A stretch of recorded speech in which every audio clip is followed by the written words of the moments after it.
Aero GPX is filling that F-Zero niche that's been abandoned for about 18 years. It doesn't wear its influence on its sleeve, it kind of tattoos its influence on its eyeball.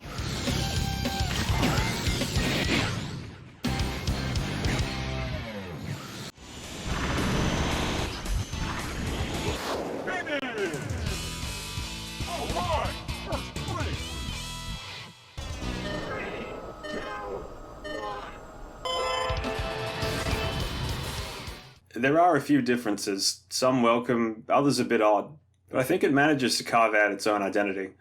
And in its current state, I think it's pretty damn good. Since Nintendo's not doing anything with F-Zero, it's only fair that someone else makes a tribute. The demo's available on Steam, so I thought I'd give it a look. I've backed the Kickstarter campaign, and you should too. And by the time this video comes out, the Kickstarter would have ended. So, yeah. Right off the bat, there are a few changes. Obviously, it looks a little better than F-Zero X, and by a little, I mean, you're probably not going to find 2D pixel men rotating on a platform.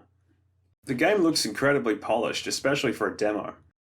The menus are clean and simple, and it has this neon green and pink palette that's used throughout the game. The backgrounds are a bit plain, but you're moving way too fast to take any real notice.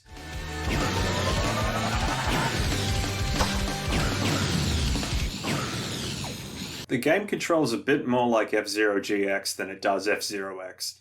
The grip mechanic is still there, but it's not as aggressive, which I can understand why they changed it, but I think I prefer X, because I like the idea of these machines being pushed beyond their limits. And while they're incredibly advanced, they're still horribly dangerous. Instead of having a shared life and boost bar, the machines have separate meters, which I didn't like initially, but it made more sense the more I played it. Life can be used for a different kind of boost, so you still need to manage your meters, just in a different way.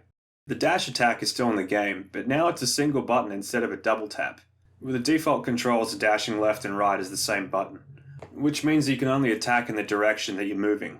Which is fine, but it gives you slightly less control, because now you can't turn left and attack right, which seems like an odd thing to do, but it's something you can pull off in F-Zero X. So the spin move's back, but this time, instead of just being an attack, you can use it to boost off walls. Which means that, once again, health can be sacrificed for speed, if you're willing to risk it.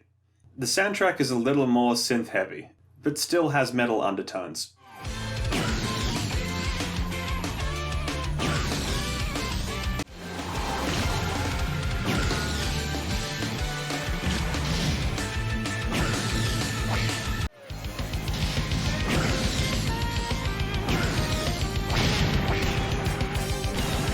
While I missed the speed metal tracks, this direction makes more sense given the art style and colour palette. The most interesting part of the game are the racing mechanics, which come from both F-Zero mechanics and F-Zero glitches. To start with, you have the Crimson Strider, the generic ship that looks like the Blue Falcon. It's a balanced ship that can competently use all the game's mechanics, whereas the other ones are a bit more specialised. The Mist Lady is a traditional top-speed machine. This ship has, by far, the best boosting stat in the game. If you have a brain that's the size of a peanut, and the IQ of a cardboard box, then you have the option of drifting. Get your fucking Tokyo drift on it, whatever this bullshit is. Make car go sideways, increase speed, profit. Yeah. Good for you. You're a real fucking piece of shit, you know that? For the last time, sir, I must ask you to lower your voice.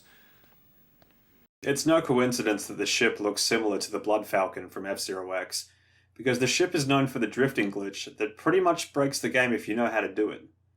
I don't know how to do it, and I really don't care to learn. The Passion Kite takes advantage of the drill drive mechanic, which is also derived from an F-Zero glitch, where you dive bomb in an incredibly specific way to get an insane amount of speed. In Aero GPX, it's far less complicated. Holding down a button whilst in the air barrel rolls the ship, which gives you a significant speed boost. The mechanic takes quite a while to get used to, because of the angles you need to make. I still suck at it, but I'll be trying it more on full release. The Sunlit Warrior is for shitheads like me who go for kills at the start of the race. The difference here is that you get boost meter for killing other races. So if you can get a handful of kills at the start of the race, you can boost ahead of the pack. The difference between these ships is pretty dramatic.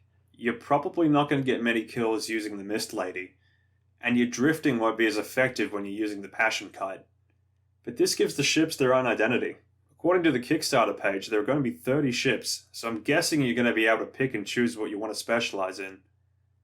So when the game comes out, fucking buy it, because Nintendo's not doing anything with the genre.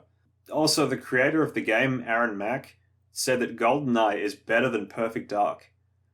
And he's fucking right.